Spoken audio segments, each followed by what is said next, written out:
I'm expecting good things from Tottenham. We move on to talk about Conor Gallagher.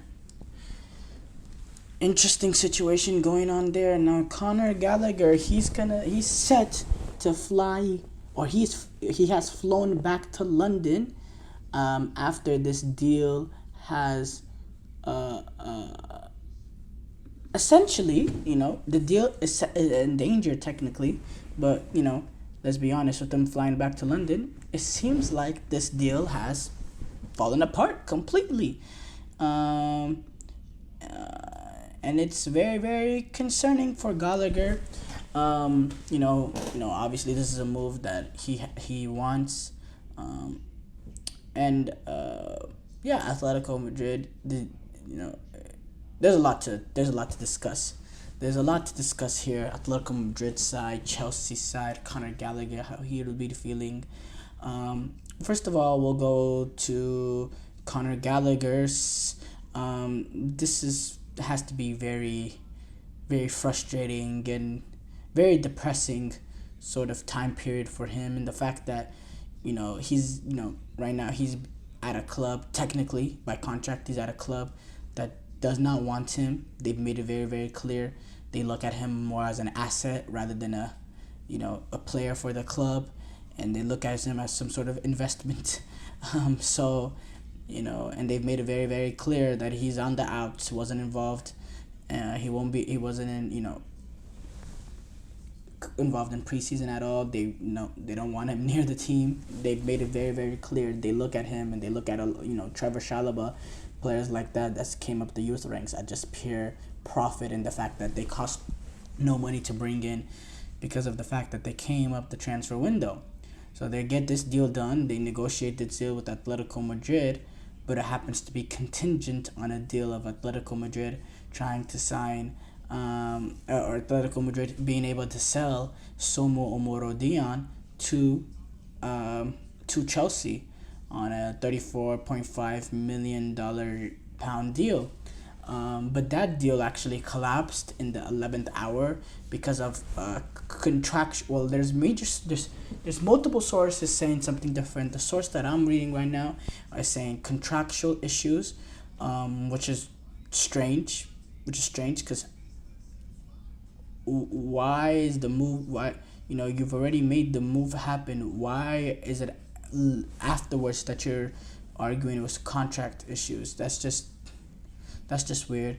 But Gallagher, he's gonna fly back to Chelsea because of this, and it's again very hugely disappointing for him, because going back to a club that doesn't want him, he's probably not going to be involved. And now with Dewsbury Hall coming in, he wanted to make this move. This move was perfect for him at Atletico Madrid, being that sort of workforce midfielder that will work everything off for Diego Simeone. He's the perfect sort of midfielder that run around and make something of himself, the same ways that players like Koke and Rodrigo de Paul. He has ability in Conor Gallagher as well to show off his quality. And it's just very, very disappointing, because I thought, he'd be a player that's loved by the fans. He'd be a player loved by Diego Simeone, and he could really make a name for himself on the big stages playing for Atletico Madrid. And it would have been the perfect move. It wouldn't have really been a downgrade for him. He'd be going to a club of some sort of similar level to Chelsea. So very, very disappointing for him. As far as Atletico Madrid goes, you make this sort of signing contingent on another signing. It's just a little, I think this is extremely irresponsible from Chelsea, but I think it's a little irresponsible from Atletico Madrid. And why are you making it contingent on this sort of deal? You want Conor Gallagher, you got to make sure the money is there already to sign him. Why? These are players at the end of the day. These are human beings. Why are you sort of playing Monopoly? Oh, I want to get this piece here first before, this is not a game night. This is human beings, that are flying, that have already flown to Madrid, that are waiting at a hotel, waiting for this to go through so he can join the club. This is not some sort of, why don't you do all this negotiation stuff before, and it could reach any of this. I don't understand it at all.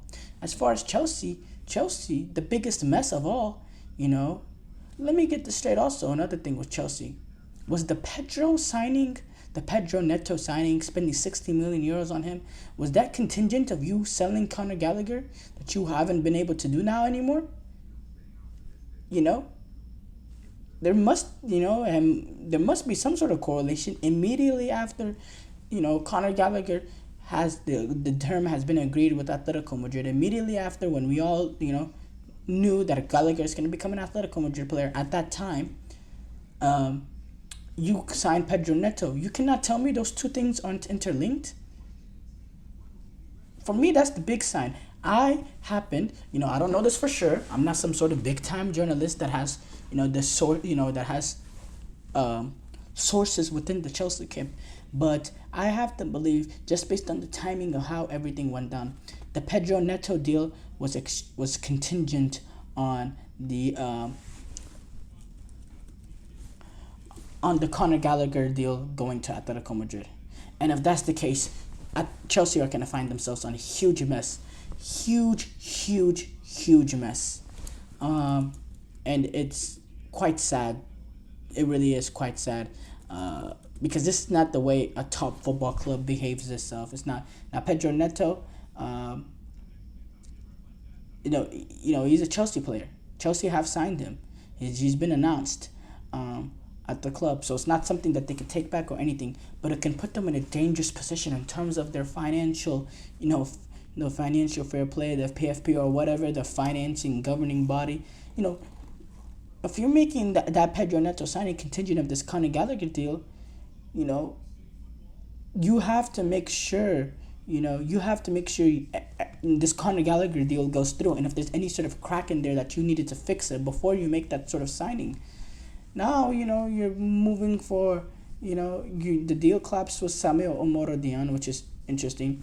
Now, there's still negotiations that are continuing between Chelsea and Atletico Madrid. Now over a deal for João Felix, which would could revive the Conor Gallagher deal to Atletico Madrid. But again, that's kind of sad in the fact, we're just taking this player so we can sell it. Is that what Chelsea are? Is that the business that they're in? Okay, I mean, if we have to get João Felix, if we have to sign him, okay, we'll try to negotiate a deal for him so we can sell Gallagher. Is that really is that really what Chelsea is nowadays? I think João Felix, it seems like he'd be okay with the move back to Chelsea. Does he like being a chess piece? Is he okay of accepting that, I'm just going to be a chess piece so this other transfer can go through? I'll just, completely change my life and go back to Chelsea and, I'll be the chess piece to help them do their original deal, trying to get Gallagher to Atletico Madrid. Does that not bother João Felix at all?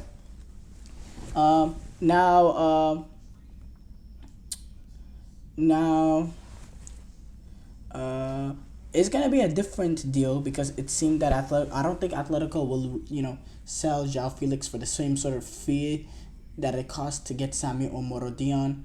I think it's gonna be around the $50 million deal for João Felix.